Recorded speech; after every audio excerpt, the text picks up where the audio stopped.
ბატონო კონსტანტინე, მადლობა რომ დრო დაგვითმეთ, დრო დაუთმეთ ჩვენს რუბრიკას და აფხაზეთს. თქვენი თაობის ადამიანებს და მით უმეტეს თქვენნაირ ავტორიტეტულ ადამიანებს ძალიან ბევრი აქვთ გასახსენებელი აფხაზეთზე, ბევრი მოგონებები გაკავშირებთ.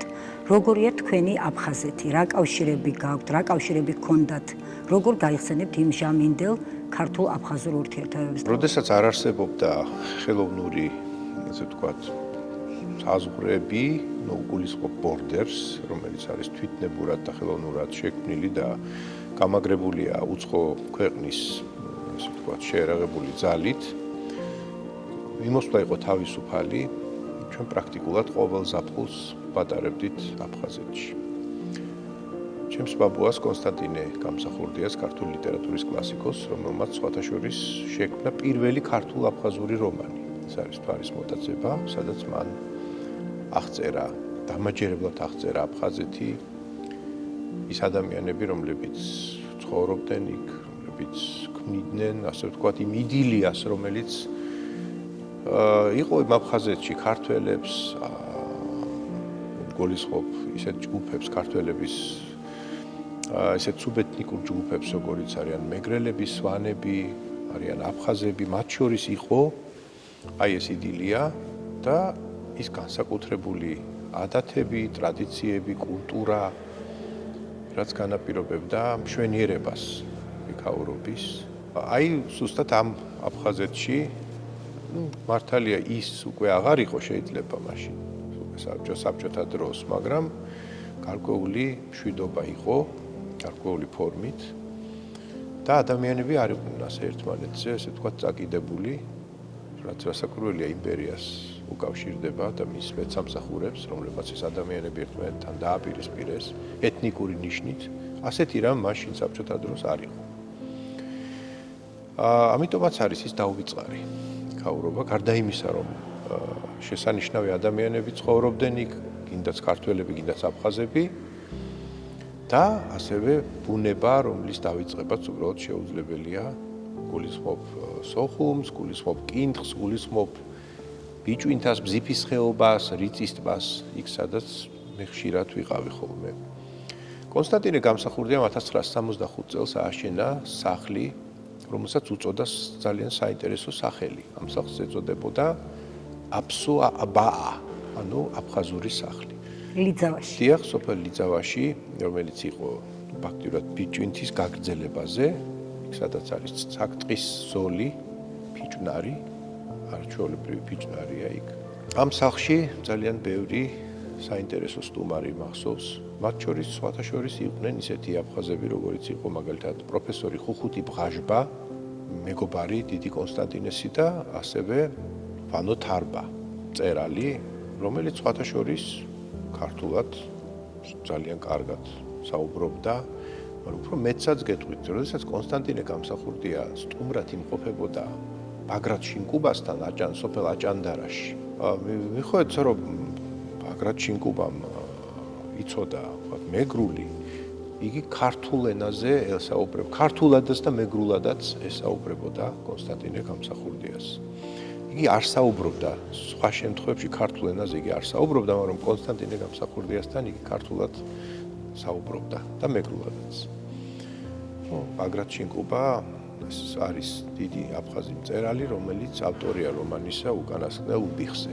უბიხები ეს იყვნენ ხალხი, რომლებიც იგივე ხალხი არა ჯიქები და ჯიქეთი ეს საქართველოს ნაწილი იყო. საერთოდ მე ვთვლი, რომ აფხაზეთი და აფხაზები ეს არიან საქართველოს ხალხი. საქართველოს არ იყო მხოლოდ ერთი ეთნოსი, ეს არ იყო მხოლოდ ერთი კულტურა.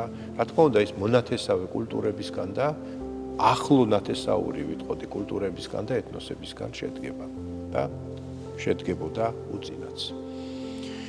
და ის რომ მათ შორის რაღაცა მტრობა იყო, ეს ყველაფერი არის საქართველოს დეზინტეგრაციის და მისი წაშლის მოსურნეთა მონაგონი.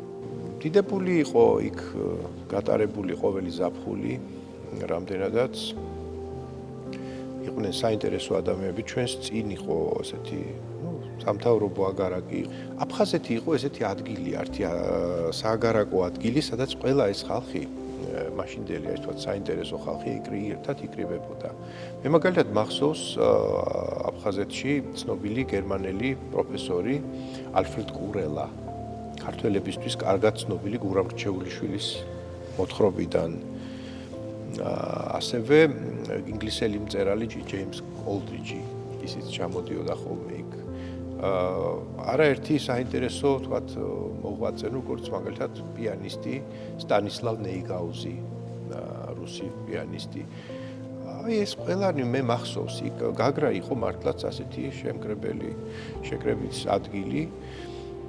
ძალიან კარგი იყო იქ ბიჭვინთაშიც იყო მაგალითად შემოქმედთა სახლი დომ ტორჩესტო ეს ეძახდნენ შემოქმედთა სახლი იყო და გაგრაშიც იყო ასეთივე სახლი სადაც ქართველი მწერლები ისვენებდნენ ხშირად და ეს მარტო დასვენება ეს იყო ამავე დროს შემოქმედებითი რაღაცნაირი განმუხტვა და მომზადება ასე ვთქვათ აი აპდეიტს რო ეძახიან ანუ რაღაცნაირი გადატვირთვა ხდებოდა აი ამ დროს და ძალიან საინტერესო შეხვედრები იყო საინტერესო საუბრები იყო მე მაგალითად მახსენდება აი მამაჩემის მოგონებებშიც წავწდომი ვარ რაღაცა ადგილებს სადაც თქვათ იგი იხსენებს გაგრაში გატარებულ წლებს როგორ უფრო ზაფხულებს ზაფხულის თვეებს მამასთან ერთად ხშირად ჩადიოდი დიახ რა თქმა უნდა ჩვენ ჩავდიოდით ლიძავაში იქ სადაც თქვათ ჩვენ ქონდა იქ საკმაოდ კარგი ვენახი ლიძავაში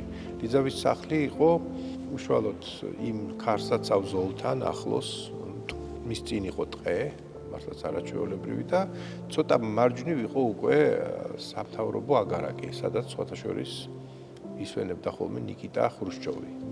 ნუ საქართველოს ცეკას წარმომადგენლები ხშირად იყვნენ იქ მაგალითად ბატონი დევის ტურვა, ბატონი ვასილ ჯავანაძე, ისინი ჩამოდიოდნენ ხოლმე. და ნუ იყო რა თქმა უნდა გადაპატიჟებები.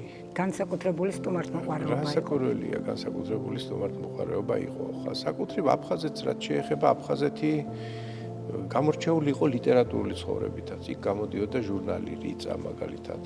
ძალიან კარგი მწერლები იყვნენ, პოეტები, შეიძლება დავასახელოთ, ძმები კალანდიები, თუნდაც სამი ძმა კალანდია. უნიჭერესი რენე კალანდია. უნიჭერესი რენე, რა თქმა უნდა, ბატონი გენო, რომლებიც, ძვირფასი ადამიანები იყვნენ, ეს ადამიანები სამწუხაროდ აღარ არიან არც ბატონი გენო, არც ბატონი რენეა, რომლებიც ქმნიდნენ ისინი იყვნენ კოლორიტი სოხუმი არ ყოფილა ესეთი ქალაქი, რომელიმე ვთქვათ, აქ იყო პრაქტიკულად თითქმის ყველა ენა. მას ბაბილონს ეძახდნენ. ეს თუ არ ვცდები, ფაზილ ისკანდერის ერთ მოთხრობაშიც არის, ჩემი ბაბილონი, როგორც უწოდებდა იგი სოხუმს. რა თქმა უნდა, ეს გულისხმობდა იმას, რომ აქ სხვადასხვა ეროვნების ხალხი იყო, რომლებსაც ჰქონდათ აი ეს ერთი იდენტობა, ეს იყო სოხუმელობა. ის არც ქართველი იყო, არც აფხაზი იყო, არც რუსი იყო, არც ბერძენი იყო, სოხუმელები იყვნენ და მათთვის ეს იყო იდენტობაც და პასპორტიც. მათ სწორედ აი ამ სოხუმელობის ირგვლივ ჰქონდათ ეს ურთიერთობები და ეს ძალიან კარგად არის თუნდაც ნოდარ დუმბაძის მოთხრობაში აღწერილი, ხო, ხელადოსი რომ გავიხსენოთ. სოხუმში მოწყენილობა როგორც ასეთი მე არ მახსოვს. ყოველთვის საღამოობით მართლაც შესანიშნავი საღამოები ეწყობოდა ეს რესტორნები ყოველთვის სავსე იყო, ყოველთვის იყო სიცოცხლე ჩქებდა იქ და არავის არ ეკითხებოდა ვინ შენ რა ეროვნების ხარ ან ეთნიკურობას არავინ არ უსამდა ხას შენ თქვათ მტერი ხარ რახან სოხუმში ხარ ითვლებოდა რომ შენ მოყვარე ხარ შენ ხარ მეგობარი აი ეს დრო ნამდვილად სანატრელია და ჩვენ გვენატრება რომ ეს დრო რომ ოდესმე დაბრუნდეს ისეთი დრო როდესაც ადამიანები ასე იქნებიან თუ გახსოვთ ბატონი ზვიადის და ბატონი მერაბის ფოტო ბიჭვინთის სანაპიროზე ეს რა მოხდა იცით ეს იყო შეკრება მაშინ ცენტრალური ევროპიდან გულისხმობ შვეიცარიას გერმანიას და ავსტრიას ჩამოვიდნენ სტუმრები რომლებსაც ჰქონდათ ჩვენს სახლში სიმპოზიუმი საინტერესო რუსეთიდანაც შემოსულები იყვნენ იქ რამდენიმე სტუმარი იყო რუსეთიდან და ეს სიმპოზიუმი იყო თუ სწორად მახსოვს 1970 წელს იყო და ისინი სეირნობდნენ, გადიოდნენ ზღვის პირზე, მაშინ ეს სურათი, ეს ფოტო, თქვენ რომელსაც გულისხმობთ, გადაღებულია ავსტრიელი ქალბატონის, რომელსაც ერქვა ანი იანი. ანი იან, ეს სახელი და გვარია. რომელსაც გადაიღო ეს ფოტო. საღამოობით ისინი ბანზე ისხდნენ, რამდენადაც აფსუა აბაას ჰქონდა ესეთი ბანი, სადაც ისხდნენ ხოლმე და იყოს ძალიან საინტერესო საუბრები ფილოსოფიაზე, ასე ვთქვათ, გოეთეზე, გერმანულ კულტურაზე, ქართულ კულტურაზე და ქართულ-ევროპულ პარალელებზე. ძალიან ბევრი საინტერესო რამ ხდებოდა. მაშინ მე მართალია პატარა ვიყავი, შეიძლება ითქვას, რომ სკოლის მოსწავლე ვიყავი. ახლაც ერთი წლის დაწყებული მქონდა, პირველ კლასელი ვიყავი და ბევრი არაფერი მახსოვს შეიძლება ამ საუბრებიდან, მაგრამ მოგვიანებით შევიტყვე რაზე იყო იქ საუბრები. რა თქმა უნდა, მე ვხვდებოდი, რომ აქ რაღაც მნიშვნელოვანი ხდება, იმიტომ რომ ასეთი შეხვედრები საბჭოთა კავშირში იშვიათი იყო. ეს ცენტრალურ ევროპასა და ასე ვთქვათ, აღმოსავლეთს შორის ეს კულტურული სემინარი ფაქტიურად, კულტურული ასე ვთქვათ, შეხვედრა აღმოსავლეთსა და აღმოსავლეთ ევროპის აი ამ საბჭოთა მხარის წარმომადგენლებსა და ცენტრალურ ევროპას შორის. იქ იყო, როგორც თქვენ აღნიშნეთ, ძალიან ჰარმონიული და საინტერესო ქართულ-აფხაზური ურთიერთობები, თუმცა ესეც იყო, რა თქმა უნდა. მოგეხსენებათ 92-93 წლებში განვითარდა ტრაგიკულად მოვლენები. აი, როგორ ფიქრობთ ამ დღევანდელი გადასახედიდან, როგორ წარმოგიდგენიათ გზა აფხაზეთისკენ იმჟამინდელი ქართულ-აფხაზური ურთიერთობების აღდგენა, დათბობა? ეს არ არის ადვილი. უპირველეს ყოვლისა უნდა განეიტრალდნენ ის ადამიანები, რომლებიც წყალს ამყვრევენ და რომლებიც ამ ასე ვთქვათ, სიძულვილს აღვივებენ და თან ჩვენ გვაბრალებენ. ჩვენ ქართულ მხარეს აბრალებენ ამას სიმბლეში, მათი გაღვივებულია ეს სიძულვილი, იმიტომ რომ მათ აქვთ რაღაც უაზროდ აკვიატებული ის, რომ ასე ვთქვათ, და თუ არა აფხაზეთი უნდა საქართველოს ჩამოაშორონ და ზოგადად საქართველოს დაშალონ. დაშალონ არა ერთ და ორ კი არა, უფრო დიდ, ასე ვთქვათ, უფრო მეტ ნაწილებად დაშალონ და ეს არის რა თქმა უნდა ჩვეულებრივი სიშლეგე ადამიანების. ეს ადამიანები უნდა განეიტრალდნენ პირველ ყოვლისა და მერე უკვე უნდა იყოს რა თქმა უნდა მცდელობა დიალოგის ცხადია. შეხვედრა სახალხო დიპლომატიამ უნდა იმუშაოს და უნდა იყოს კონკრეტული დაინტერესებაც. ჩვენი რუბრიკის ტრადიციული კითხვა არის სამშვიდობო გზავნილი ოკუპირებულ აფხაზეთს. მნიშვნელობა არ აქვს იქ მცხოვრებ ქართველებს, აფხაზებს, რას ვეტყოდით თბილისიდან, რას ეტყოდა ბატონი კონსტანტინე? რა გზავნილს გააგზავნეთ? რას ვეტყოდით და დავფიქრდეთ, უნდა არის ჟამი დიდი დაფიქრებისა და იმის გადასინჯვისა და გაანალიზებისა, რაც მოხდა. და რომ ეს მეორეჯერ აღარასოდეს აღარ უნდა მოხდეს და მტერმა არასოდეს აღარ უნდა გვაცდუნოს. იმ მტერმა, რომელსაც ჩვენთვის, ყველასთვის მხოლოდ ნება და ბოროტება მოჰქონდა. და არ შემეძლია ეს კითხვა არ დავსვა, იმიტომ რომ სულ რამდენიმე დღეში ბატონის ზვიადის დაბადების დღე მოდის, 31 მარტი, წინ 9 აპრილია, 9 აპრილი ტრაგიკული თარიღი, რომელიც ტკივილიანია და ამავდროულად 2 წლის თავზე მოგეხსენებათ უკვე ქვეყნის დამოუკიდებლობის აქტს მოეწერა ხელი და ბატონის ზვიადის მეთაურობით. როგორ ფიქრობთ დღეს საქართველო ადგას იმ გზას, რაზეც ბატონი ზვიადი და ბატონი მერაბი იღვწოდნენ?